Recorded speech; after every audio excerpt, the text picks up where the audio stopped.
మా భర్త ఆడేపు రాజేష్. మా ఆయన మా ఆయనకి 16వ తారీఖు 5వ నెల 2024 రాత్రి 11 గంటలకి మెదడులో రక్తస్రావం జరిగి చిన్న మెదడులో రక్తం గడ్డకట్టడం జరిగింది. ఆ రోజు తెల్లవారుజామున ఆపరేషన్ చేయడం జరిగింది. జరిగినప్పటి నుంచి తీవ్రమైన అనారోగ్యంతో కోమాలో ఉన్నాడు.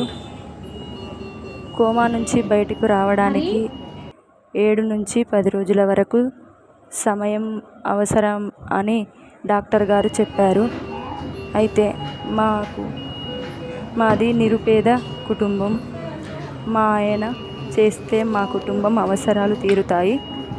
మాకు 6 సంవత్సరాల బాబు, 2 సంవత్సరాల పాప ఉన్నారు.